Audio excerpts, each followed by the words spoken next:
안녕하십니까 애청자 여러분, 놀라운 부동산 놀부입니다. 자, 오늘 7월 26일 일요일인데요. 오늘 국토부에서 보도 설명 자료가 하나 떴습니다. 그래서 오늘 이것을 가지고 이야기를 해보도록 할 텐데요. 자, 주제는 임대 3법 시행되면 나라가 망해서 집값 안정이 된다. 그러니까 집값 안정이 목표인데 나라까지 망한다, 이런 얘기가 되겠습니다. 자, 이 얘기를 하는 이유는 오늘 뜬 이 보도 자료, 보도 설명 자료를 보시게 되면 여러 가지 이야기들이 있거든요. 최근에 이 정책들 관련된 그 설명입니다. 변명이죠. 자, 6.17 대책, 7.10 대책에 대해서 이야기가 나와 있는 건데, 오늘 요것을 토대로 같이 살펴보면서 일요일 주말 마무리를 하도록 하겠습니다.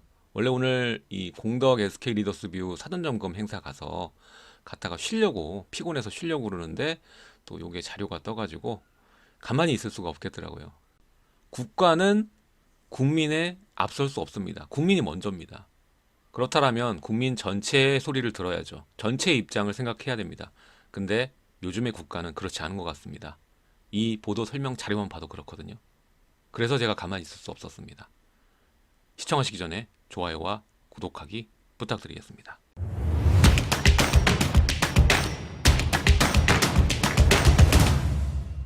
자, 오늘 보여드리는 해당 자료는요, 이 국토부 사이트에 있습니다. 반박 설명 자료란에 있어요.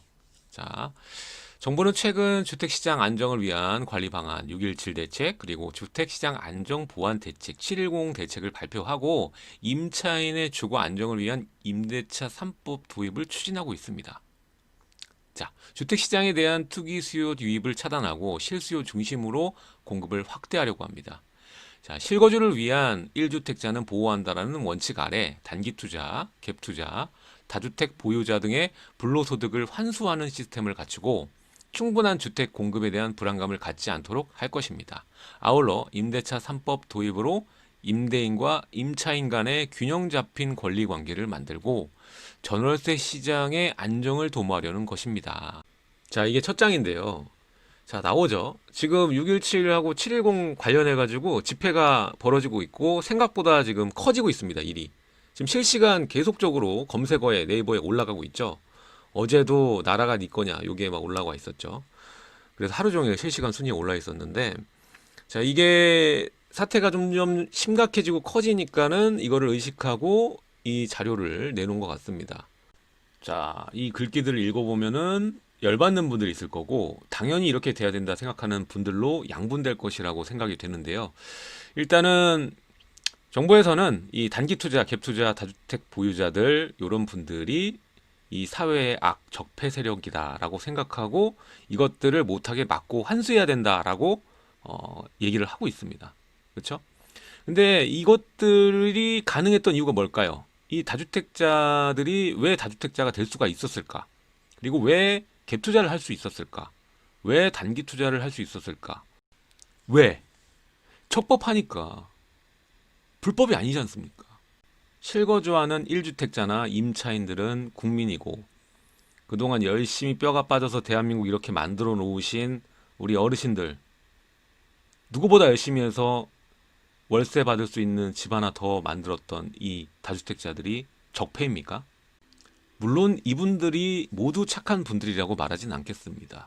하지만 세상에 장점이 있고 단점이 있고 좋은 사람이 있고 나쁜 사람이 있습니다. 자, 몇몇 사람들 때문에, 그리고 정부에서도 밝히고 있어요. 종부세를 내는 사람은 1%도 안 된다, 이렇게 본인들이 얘기하면서 그 1%가 국가에서 암적인 존재다, 암적인 존재처럼 취급하고 이 세금을 걷는데 혈안이 돼 있고, 그리고 나머지 분들을 위해서 그분들은 희생해도 된다는 식으로 몰아가는 것 자체가 굉장히 안타깝습니다. 이 방법 아니더라도 정부가 할 수 있는 일이 있지 않습니까? 지금 수도권 외곽 지역만 보더라도 아직도 땅이 많습니다. 서울에 있는 그린벨트 풀지 않아도 신도시 개발할 수가 있다고요. 근데 왜 안 하고 있을까요? 왜 못 하고 있을까요? 지금 3기 신도시도 얘기가 계속 나오지만 본격적으로 들어가지 않고, 이번에도 보시면 알겠지만 사전청약 얘기하고 있잖아요. 근데 대체 언제 충분한 주택 공급의 불안감을 갖지 않도록 만들어 줄 수 있을까요? 그거를 못할 거라고 생각하니까 임대 3법 지금 얘기하고 있는 게 아닐까요? 자, 여러분들 임대차 3법이 지금 나머지 임차인분들에게 좋을 게 하나도 없는 거예요. 오늘 그 얘기를 좀 드리고 싶습니다. 자, 이거 들어가면 결국 또 세금입니다. 자, 이제 꼭 여러분들이 일 때문에 뭐 그 서울의 상급지에 임차로라도 거주를 하셔야 되는 분들, 또 자녀분들을 꼭 거기에 살게 하셔야 되는 분들이 있지 않습니까? 다 이거 들춰내서 세금 거두려고 난리가 날 겁니다. 전세 금액을 이만큼 어서 냈어? 어서 만들어냈어? 이런 식으로 나온다고요. 그리고 임대차 신고제가 또 도입이 되게 되면은 다 이게 세금의 또 근거가 됩니다. 여러분들이 가지고 있는 재산이 낱낱이 다 데이터화 되는 겁니다. 물론 좋은 측면도 있죠. 관리가 잘 되고 앞서 말한 세입자들의 피해가 줄어드는 건 맞습니다. 하지만 그것보다 얻으려는 효과는 다른 데 있다고 저는 보고 있습니다. 자, 다시 한번 글을 보세요. 실거주를 위한 1주택자는 보호한다. 자, 나머지 분들은 국민이 아니다라고 생각을 하는 것 같아요. 자, 그리고 임대인과 임차인의 균형 잡힌 권리 관계를 만든다고 했습니다. 이게 과연 균형 잡힌 권리 관계일까요?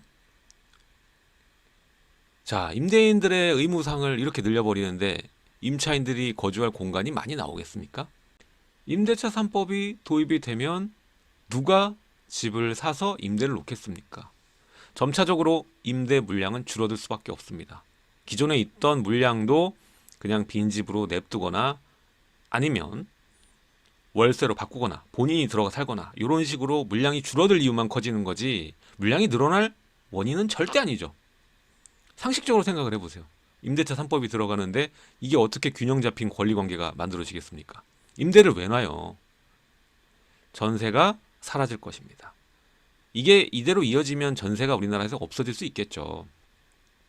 다만 그 과정에서 크나큰 부작용들이 발생이 된다라는 겁니다. 절대 이 안정이 될 수가 없습니다.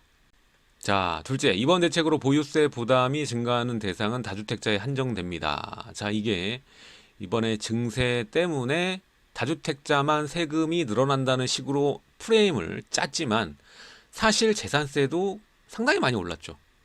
지금 재산세 고지서 다 받으셨지 않습니까? 이게 물론 이제 중저가 아파트 같은 경우에는 크게 부담되지 않는 수준이니까 내일이 아니라고 넘어갈 수는 있어요. 근데 어마어마하게 지금 올라가는 속도가 좀 빠릅니다. 그래서 이 말은 잘못된 거예요. 이번 대책으로 보유세 부담이 증가하는 대상은 다주택자에 한정되는 게 아니라 자, 이번 대책은 뭐 그럴 수 있겠죠. 710에 나와서. 근데 지금 정책 22번째 오면서 보유세 부담이 증가하는 대상은 다주택자만이 아닙니다. 주택을 보유한 모두의 증세입니다.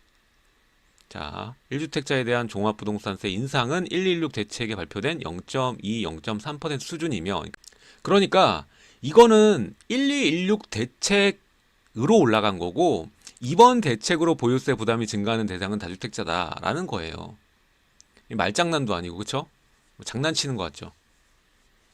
자, 이번 대책으로 종부세가 인상되는 경우는 다주택자에 한정되며 그 규모도 전체 인구의 0.4%에 불과합니다. 0.4%는 죽여도 됩니다. 뭐가 다릅니까, 이게? 이 사람들이 세금을 우리나라에 어마무지하게 내시는 분들인데, 그렇죠? 이걸로 복지하는 겁니다, 여러분들. 전체 국민 중 종부세 부담자 비중은 1% 수준.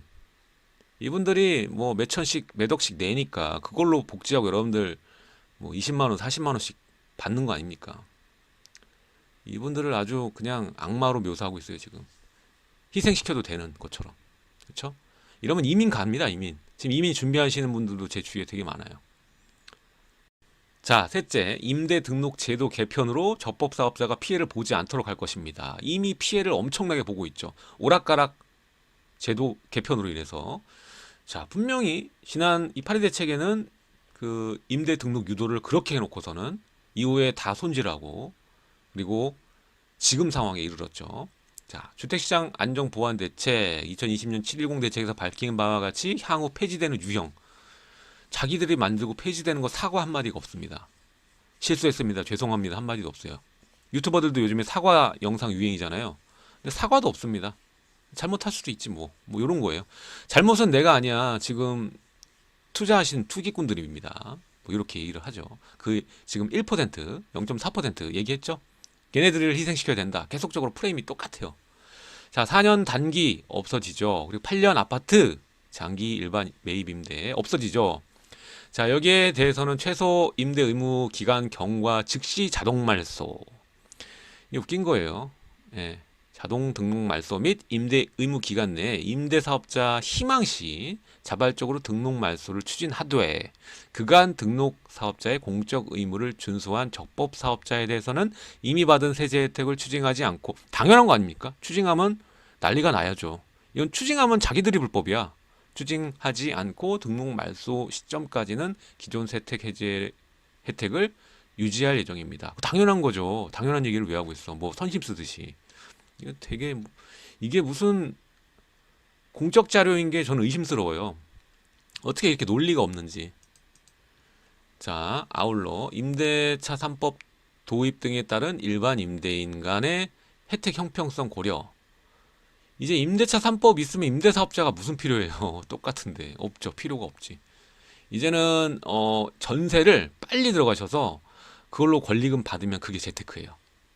이제는 임대 재테크가 또 뜰 수가 있습니다. 여러분들.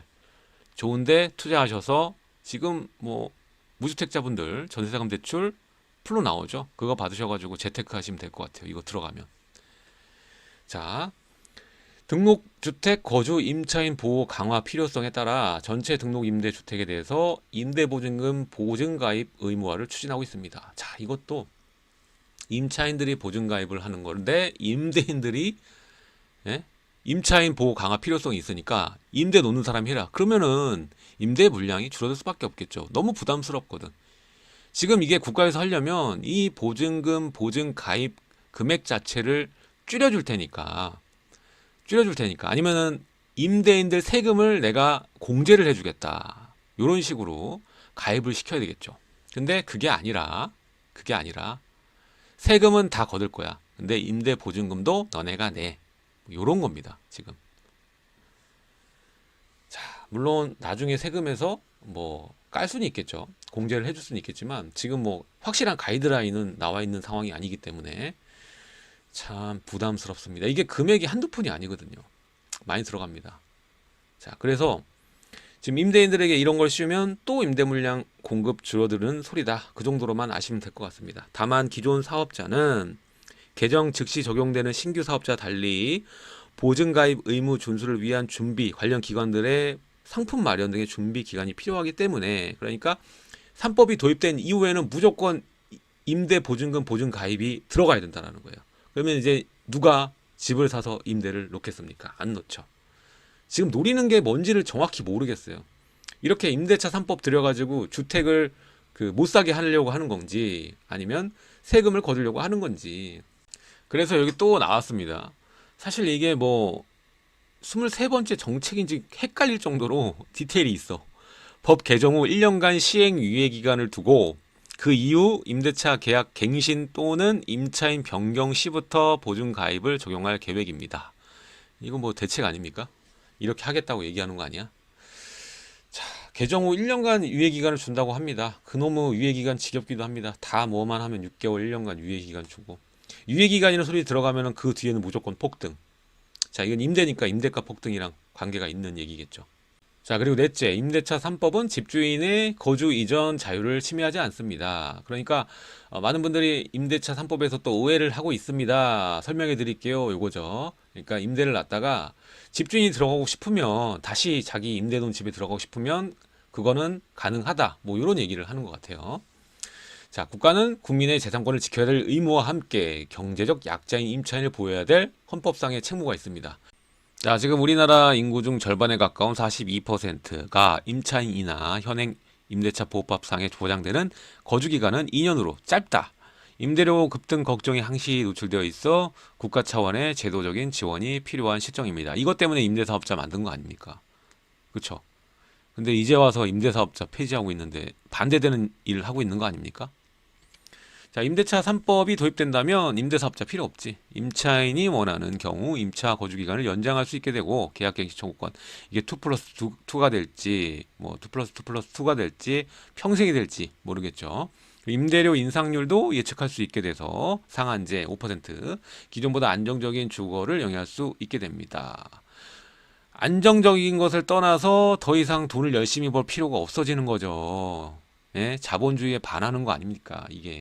아니, 굳이 집을 살 필요가 없이 강남의 임대 5% 상한만 내면 되는데 뭐하러 또 열심히 일합니까?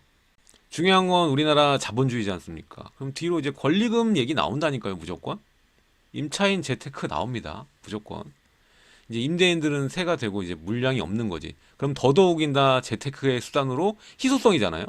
그럼 임대에 놓여지는 물건은 점점 줄어들 것이고 난 강남에 아주 우수한 입지에 전세로 살고 있고 그럼 권리금이지 뭐. 아, 지겹습니다. 자, 특히 임차인을 폭넓게 보호하고 갑작스러운 전월세 급등을 방지할 필요가 있기 때문에 현재 존속 중인 계약에도 임대차 3법을 적용할 공익상의 필요가 상당히 높다는 것이 정부의 입장입니다. 너네가 좀 이해를 해줘라 이런 거죠.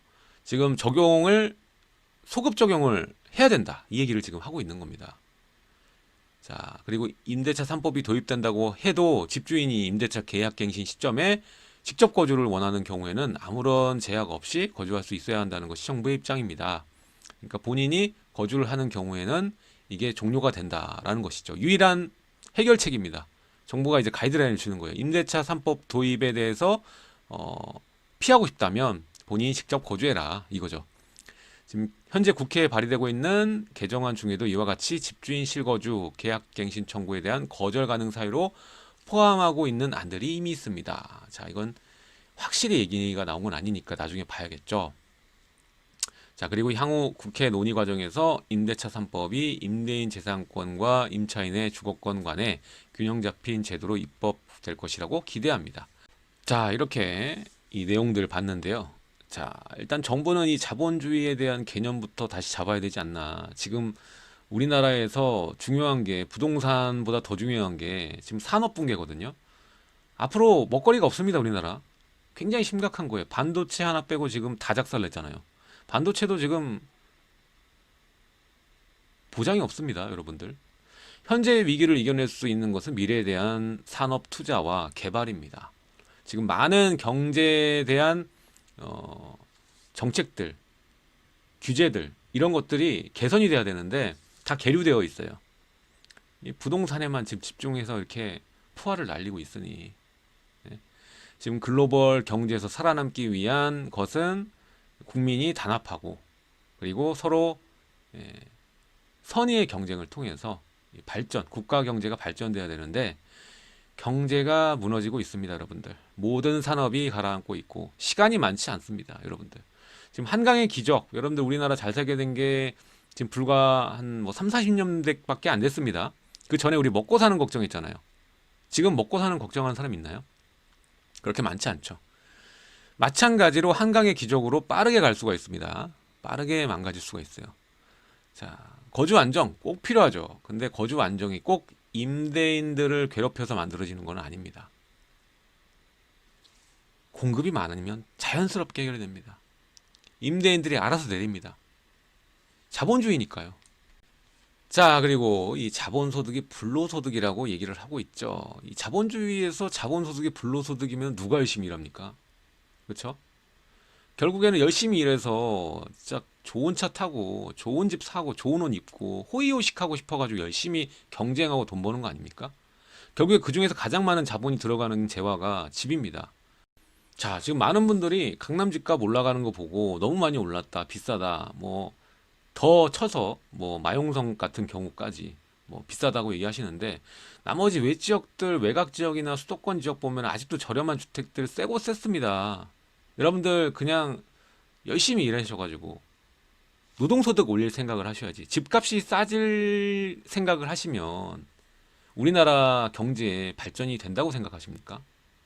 여러분들 열심히 노동소득을 올려가지고 저걸 사야겠다고 노력해야지 거기서 경제 발전의 동력이 생기는 거지. 그냥 뭐 1, 2년만 일해서 강남 주택 들어올 수 있으면 누가 열심히 일합니까? 그렇게 경쟁이 안 되면 우리나라가 발전이 되겠습니까? 발전이 있겠어요? 말이 안 되는 겁니다. 자본은 인적 자본과 물적 자본으로 나뉩니다. 자, 회사로 볼게요. 회사도 우리 대표들이 있죠? 대표가 진짜 천을 일해가지고 천을 벌까요? 아닙니다. 열심히 직원들 교육시키고 사람 월급 줘서 뽑아가면서 그분들이 일하면 그걸로 소득을 얻고 직원이랑 똑같이 가져가는 게 아니죠. 더 많이 가져갑니다. 그거를 초과소득이라고 하는데 이게 불로소득입니까? 우리 회사에 연봉 뭐 10억, 100억 되시는 분들 불로소득이에요? 자, 직원을 써서 인건비를 낭비할 수도 있는 겁니다. 그리고 더 벌 수 있고 초과소득이 발생할 수도 있는 거예요. 자, 부동산도 마찬가지입니다. 수요에 따라서 돈이 될 수도 있고 수요가 없고 갑자기 끊기면 돈을 날릴 수가 있습니다. 리스크가 있다라는 거죠. 그래서 불로소득이 절대 될 수가 없습니다. 그냥 내가 피땀 흘려 버는 돈이 아니면은 불로소득인 거예요? 그러면은 경제서적 다시 읽는 걸 추천드립니다. 자, 자본을 취하기 위해서 노동하는 구조가 바로 자본주의의 기본 테크닉입니다. 이걸 망가뜨리게 되는 겁니다. 자본소득이 불로소득이라고 보는 그런 이데올로기를 가지고 있다면 말이죠. 자, 이게 가장 중요한 말 같아요. 결국엔 남일 같지만 내일이 된다. 남의 일이라고 여러분들 계속 무시하고 있다가 결국 내일이 되는 겁니다. 자, 자본주의에서 자본을 몰아세우고 자본을 많이 모으신 분들을 몰아세우고 축출하고 적폐시하면 결국에는 경쟁, 발전이라는 단어는 사라지게 되는 것이고요. 뒤처져서 전 세대가 고생을 해서 이 전 세대는 우리 이전에 우리 아버님 세대 말하는 거예요. 전 세대가 정말 뭐 한국 전쟁 겪으면서 그 폐허를 열심히 밭갈고 예? 보릿고개 넘어가면서 그때 당시에는 먹고 사는 게 문제였잖아요. 그 문제를 해결해 놨는데 지금은 배달의 민족 집에서 그냥 아주 편하게 먹습니다. 그죠? 근데 다시 먹고 사는 문제를 걱정해야 될 때가 올 수도 있습니다. 경쟁이 사라지면요. 자본주의에서 뒤처지면요. 그리고 정부도 마찬가지입니다. 지금이야 이렇게 자본을 쪼여서 높은 세수를 만들어낼 수 있겠지만 결국에는 국가가 분열되고 경제 발전이 사라져서 후진국이 되면 세금도 없습니다. 이건 진리예요. 남일이 결국 내일이 되는 겁니다. 남일이라고 조용히 있고 그냥 웃고 넘어가고 동조해서 축출하다 보면은 결국에는 내 차례가 오게 되어 있습니다. 자, 오늘은 이렇게 오늘 일요일인데도 불구하고 보도 설명 자료가 국토부에 실려서 그걸 토대로 임대차 3법에 관한 내용 617, 710에 대한 정부의 발표문 같이 살펴봤습니다. 자, 오늘 이야기 중에서 또 이 놀부는 임대인 얘기만 한다, 임대인 편만 드냐 뭐 이렇게 얘기를 할 텐데 이 발표문 자체가 한쪽 편을 들고 만들어졌기 때문에 당연히 저는 반대편에서 얘기를 한번 살펴본 겁니다. 저는 사실 우리 전체 국민들이 다 좋았으면 좋겠어요. 공급이 많아지면 이 문제 다 해결되거든요. 공급이 많아졌으면 좋겠습니다. 재개발, 재건축이 좀 완화돼서 빨리 서울에 누구나 살고 싶은 집들이 좀 많아졌으면 좋겠고요. 오래된 주택들도 보완이 됐으면 좋겠고 이렇게 정부의 통제를 받는 게 아니라 정말 자연스럽게 이 자유경제로 이 주택들이 사람들이 살만 나는 살고 싶은 주택들이 이런 제재 없이 잘 지어졌으면 좋겠습니다. 그래서 공급이 적정량 이상으로 가서 집값이 안정되고 누구나 한 5년, 10년 열심히 일하면 내가 원하는 지역에 집 살 수 있게끔 공급이 원활하게 진행됐으면 좋겠어요. 이 정책에 따라서 신도시 만들고 뭐 이렇게 나중에 빈집이 많아지는 것보다 어차피 인구도 나중에 되면 감소하잖아요. 그러니까 좀 자유경제주의 어느 나라 가면은 이 무정부 상태인 나라들 있잖아요. 그런 데가 경제가 더 잘 돌아가더라고. 좀 잘 됐으면 좋겠습니다, 여러분. 자, 오늘 내용은 여기까지 하도록 하고요. 다음 주에도 알찬 정보로 여러분들 찾아뵙도록 하겠습니다. 지금까지 시청해 주셔서 감사합니다. 놀부였습니다.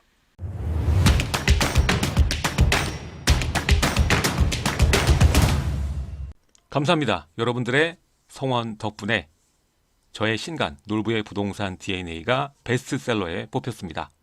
앞으로도 많은 사랑 부탁드리겠습니다.